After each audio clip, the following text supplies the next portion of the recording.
Good afternoon.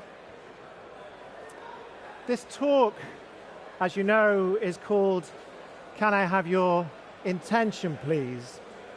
The subheading is how the British music industry is moving media budgets away from attention to intention. The epigraph is from the song I Am What I Am by Gloria Gaynor. It is, your life is a sham until you can shout out, I am what I am. And what are we, my friends, if not our tastes? Tastes that we've made from 1,000 distastes. I'm standing before you because I'm conducting a commercial experiment in taste.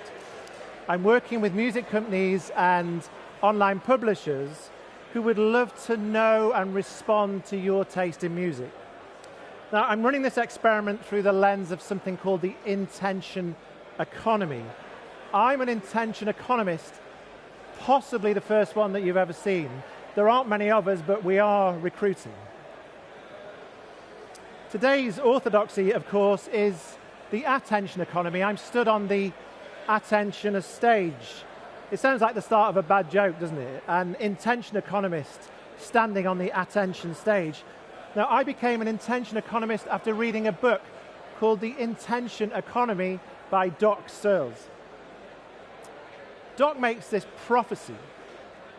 He says that one day we will move away from the attention economy, you know the one, bang, bang, bang, can I have your attention please, to something that he describes as the intention economy in which me and you, the customers, we get to reveal the thing that we intend to buy, and then the market somehow competes to sell us that thing.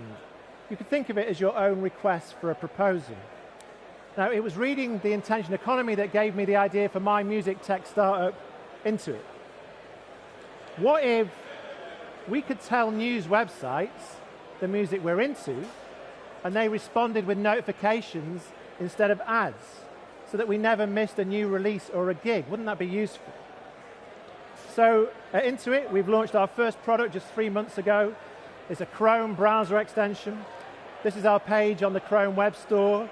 If any of you have your laptops with you and you want to install the extension, you can see firsthand how record labels, concert promoters, and retailers are now working with The Guardian and The Independent to shift budgets away from the attention economy to the intention economy. Once you've installed it, you simply sign up, tell it the music you're into, go to The Guardian or The Independent and see what happens. Now, our tastes in music are primarily governed by our age. Do you know the average age that we stop listening to new music in the UK? Not the age at which we stop listening to music. We never do that. But when we stop listening to new music, when do we close our ears to artists that we've never heard of? When do our tastes calcify, if you will? It's 33. The age is 33. So music discovery, it starts in adolescence. Think about those songs that you loved at 13 or 14. They're probably still with you. Music discovery peaks at 24. If you want to know what's good, ask a 24-year-old. Now, from around the age of 30, our interest in new music, it starts to drain away from us with the regrettable inevitability of warm water leaving a bath. Now, why is that? Well, there's a prosaic answer and there's a profound one. Give or take, 33 is the same age that we get married for the first time, have our first child, get our first mortgage. So when you're in your early 30s and your friend says to you, do you want to come to Victoria Park to see Charlie XCX? Chances are that you might say no. Experiencing new music, it gets squeezed out by events. But there is something else at play, though. When Steve Jobs turned 30, he wrote this on the invite to his party. For the first 30 years of your life, you make your habits. For the last 30 years, your habits make you. This is what's known as the explore, exploit trade-off. The trade-off between seeking new information, which is when you explore, and making decisions based on what you know. This is when you exploit. Exploring is listening to that new Fontaine's DC album. Exploiting is listening to the Arctic Monkeys. Again. Now, mathematicians explain this exploit trade-off with their 37% rule. The idea that we spend 37% of the available time exploring our options before deciding which ones to exploit. So if you live to be 82, at 33, you are 37% of the way there. So that means you have done enough listening to shout out, I am what I am. Online publishers are against the wall. 20 years ago, 40% of the UK's total advertising spend went to magazines and newspapers and their websites. 40%. Guess what it is today? It's 4%. 40% to 4%, and the consequences are awful. You know, another 12,000 journalists lost their jobs across the US and the UK in the last 2 years, a time when we need our fourth estate to hold our governments to account more than ever before. Now, if you'll allow me to take you back in time to the mid-1990s, I think that's where we'll find the origin of this crisis. In the mid-90s, when the 33-year-olds amongst you were babies, I worked in music in Manchester. I was there when the late, great Mancunian music industry entrepreneur Tony Wilson streamed the first British gig on the internet, the Dust Junkies and the Space Monkeys at Manchester's Siberia Cafe, sometime in 1996.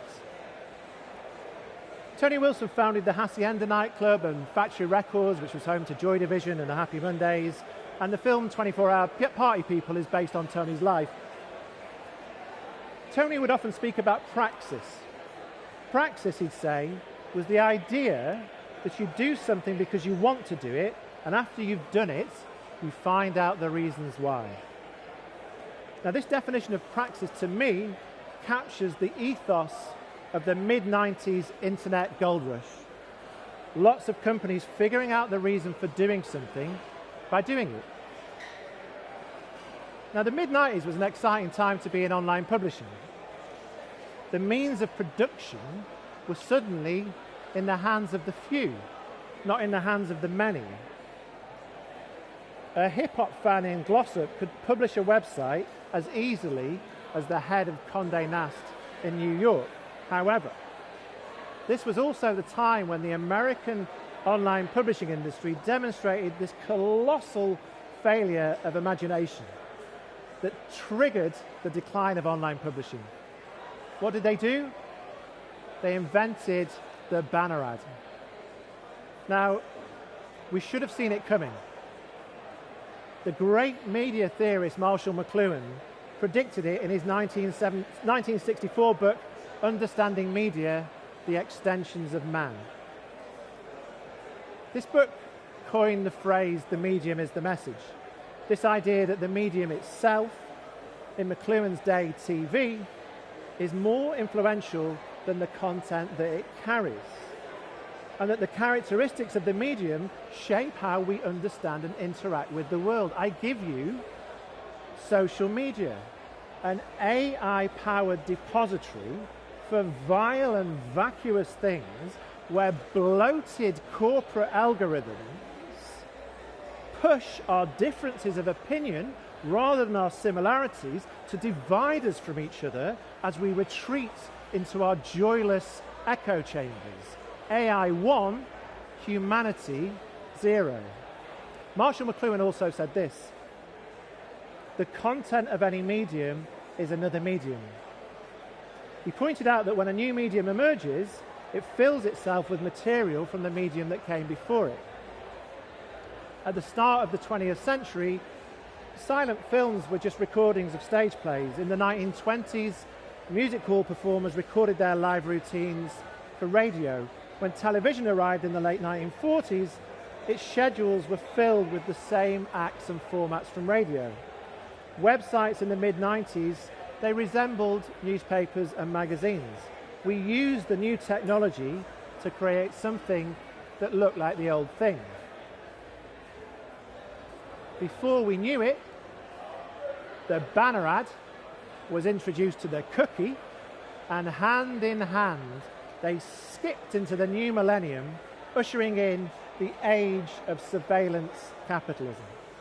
The first time in advertising's history that the technology used to deliver the ads trumped the creativity of the people making them.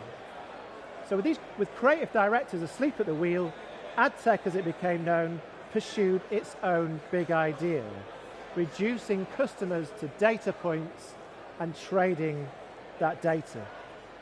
Advertisers stalked us with ads, pushing us into the uncanny valley, this place where you meet a robot that is so lifelike it kind of freaks you out. The inevitable backlash began when readers using ad blockers began to express their displeasure. Doc Searls, the author of The Intentional Economy, he described ad blocking as the biggest consumer boycott ever.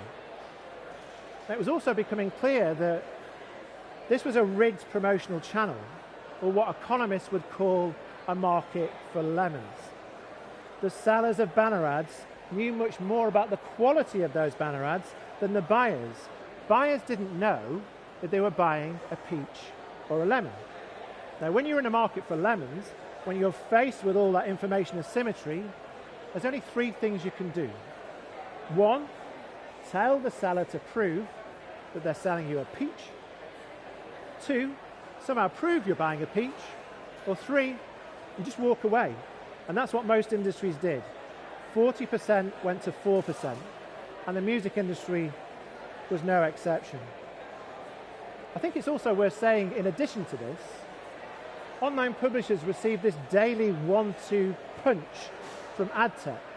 First, they're forced to sell their banner ads on platforms designed to lower prices, and then these same platforms defund them in the name of brand safety, this ludicrous misnomer. Advertisers use ad tech to upload their block lists, a list of words they don't want their ads to appear next to. Words like kneecap, terror, fraud, hurricane, flood, lesbian, gay, black, Russia, Ukraine, Palestine. More than 60% of news coverage is defunded in this way. Now, there is good news on the horizon. 30 years after the invention of the banner ad, publishers are partnering with music companies to explore whether the very thing that caused the publishing crisis can be replaced with something better, with personalized notifications that improve things for advertisers, for publishers, and for you, the customers. So in the 2010s, I ran a book club for people working in advertising. We'd meet up every now and then to discuss books about advertising. I have to say it was pretty dry. In fact, the first rule of book club was that you didn't need to read the book, otherwise literally nobody would turn up. And I can see there's some book club members in the audience. And one of the books that we read was this great book, The Intentional Economy by Doc Searls. So he's a writer from the early days of the internet, and he imagines a web where individuals, not companies, determine the terms. So in the intention economy, power shifts to customers who express their wants, and advertisers respond accordingly. It flips the advertising model on its head. Now, Doc Searls argues that the intention economy is the only evolutionary path out of the pure guesswork game that advertising has been for the duration. Now, I don't know if any of you downloaded the extension, but if you did, you will have seen it on The Guardian and The Independent, replacing banner ads with personalized music notifications. So here it is. I've told it I'm into gigs, Little Sims, Salt, and what happens is You start replacing the banner ads with notifications for a gigs concert at Somerset House, for the new Little Sims album, for the new Salt album, whatever you're into. Now, the early results of making banner advertising a more intent-driven channel, similar to search, are very encouraging. In April, when we launched into it, the click-through rate on our notifications was 4.6%. That's 96 times more than the click rate on banner ads. In May, the rate doubled to 10%. So music companies are reaching engaged fans, publishers are unlocking new revenue, and fans are staying up to date with artists that they love in a trusted environment. So just to finish, I think it's interesting to ask the question, why are music companies and publishers getting behind this idea that the only way to know what music somebody is into is to ask them? So in the UK, we spend more per person on digital advertising than any other European country, making us very natural innovators. And a recent ExchangeWire report, you might have seen it, it revealed that 76% of UK marketers see personalization as the top benefit of ad tech, compared to 44% in the rest of Europe.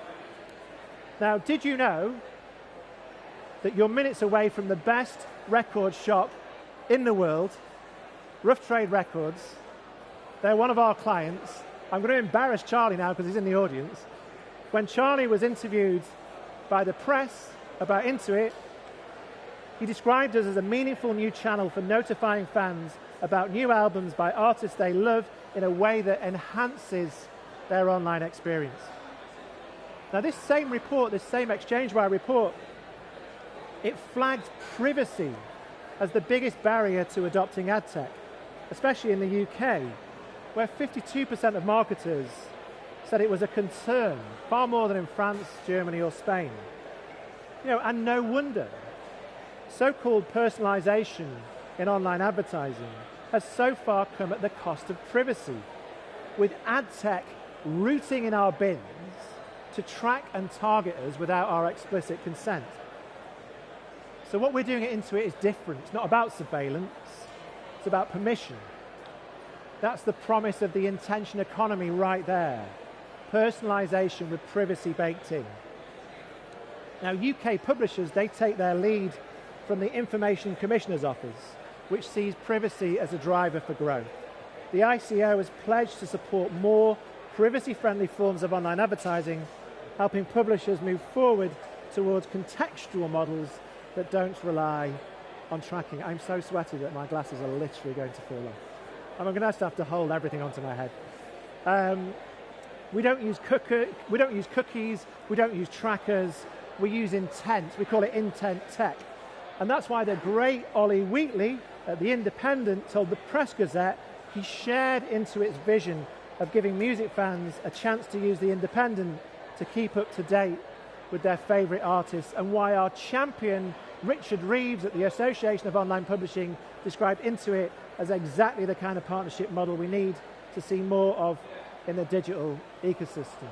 Thank you so much for bearing with me. Thank you so much for listening. We're taking our baby steps into it, and we fall over every day. So I hope that talk was okay. We're here for the next 3 days. We're on Seltzer Street. We'd love for you to come and see us. We've got some free stickers. Thank you.